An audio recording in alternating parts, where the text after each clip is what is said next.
le recyclage, c'est bon pour la planète. Mais le nouveau SUV ne se contente pas de matériaux retraités.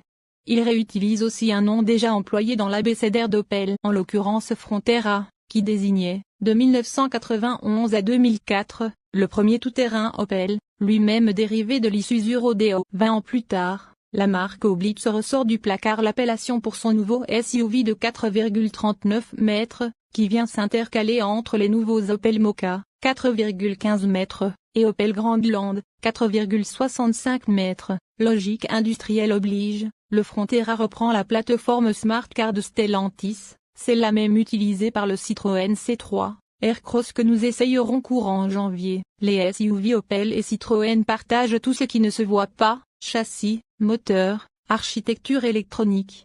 En revanche, chacun affiche sa propre personnalité. Les premiers Frontera n'étaient pas des vrais Opel, puisque ces 4x4 étaient dérivés d'un modèle Isuzu.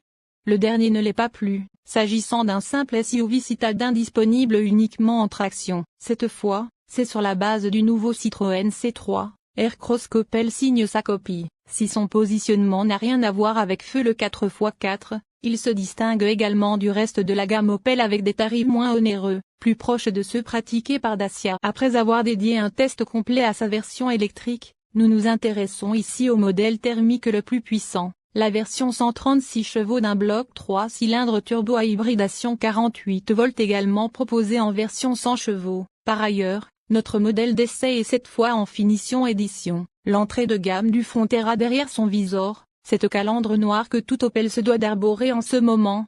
Le Frontera se présente donc sous les traits d'un solide SUV.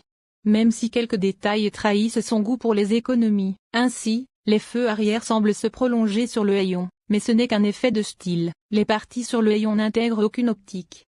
Ce parti pris de coût réduit est encore plus flagrant en ouvrant les portes. L'Opel Frontera se contente, en effet, de matériaux sans chichi et d'une planche de bord elle aussi un rien austère, avec un écran compteur aux affichages basiques, tandis que la dalle centrale ne vous noie pas sous de complexes menus. En outre, la voiture se contente d'une simple clé de vitre électrique à impulsion uniquement à la descente.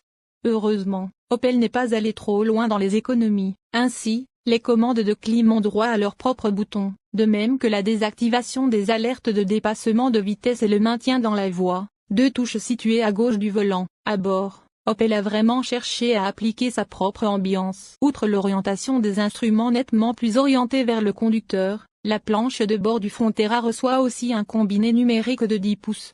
Là où Citroën privilégie le minimalisme avec un petit bandeau d'affichage abusivement considéré comme tête haute simplement par sa position, rien est projeté sur le pare-brise. Leurs consoles centrales sont restées très similaires, même si l'Opel propose un système d'élastique encerclant les portes gobelets pour y faire tenir une tablette par exemple. Un exemple bizarre, pourquoi la placer aussi bas pour y regarder quelque chose? En option, à 15 000 dirhams marocains tout de même sur édition et en série sur GS. Le pack confort est comparable au concept Advanced Comfort de Citroën avec toutefois une approche sensiblement différente en matière de sellerie. Si le français met l'accent sur le moelleux global, l'allemand met l'accent sur le coccyx.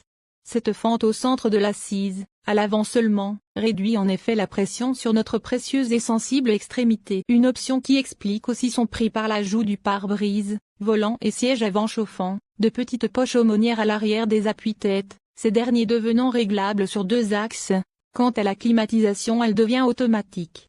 D'ailleurs, en ce qui concerne la ventilation, Opel aurait pu être plus inspiré avec ses grilles d'un autre temps. Sur ce point, Citroën fait bien plus original, Dacia aussi avec son Duster que l'Opel aimerait bien aller chercher avec ses motorisations thermiques à 48 volts. Le Frontera en revanche n'a pas oublié de conserver les deux touches de raccourci bien utiles pour désactiver, en une pression, les aides à la conduite les plus intrusives. Opel a particulièrement optimisé les ouvrants avec un espace bien dégagé pour accéder aux places arrière. Il reste malgré tout une grosse marche à grimper mais, au moins, les épaules ne sont pas gênées. L'espace à bord aussi est tout à fait satisfaisant, particulièrement à la tête. On sent toutefois immédiatement que la banquette arrière n'a pas reçu la même attention qu'à l'avant, très molle, rebondissante même, combinée à des dossiers significativement redressés. À l'ouverture du hayon, le Frontera propose exactement le même aménagement que les C3 avec un bel espace de 460 litres, 1600 litres en mode utilitaire, et fait mieux de 30 litres qu'un Duster hybride 140. Les deux modèles Stellantis sont similaires aux franco-roumains en matière d'ergonomie, avec une banquette fractionnable en 60/40 et un plancher à double étage pour obtenir une surface plane dossier rabattue. Sous le capot des versions thermiques, on retrouve le bien connu 1.2 PureTech, ici dans sa version à chaîne de distribution et hybridation 48 volts. Il est associé à la boîte de vitesse automatique EDCS 6 à 3 embrayages produite par Punch Powertrain. L'ensemble, que l'on croisait déjà à bord d'autres modèles du groupe, se révèle assez performant avec un 0 à 100 km/h qui ne prend que 8,3 secondes. On regrette toutefois des à-coups qui nuisent à la douceur d'utilisation, notamment entre les phases de conduite en électrique et en thermique. Pour rappel, malgré sa tension de 48 volts, cette hybridation permet de rouler à l'électricité pendant de courtes périodes.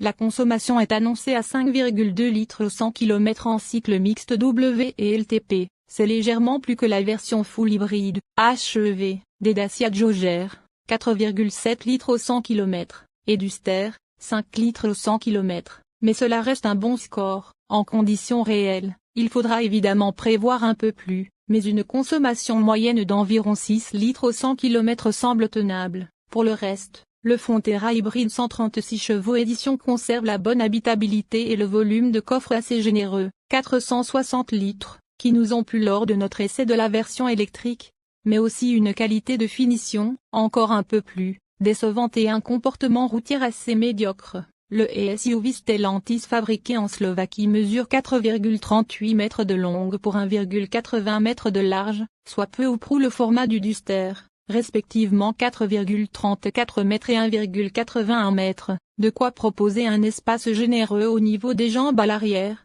D'autant qu'il y a de la place pour glisser les pieds sous les sièges, du moins sur les versions thermiques dont le plancher n'est pas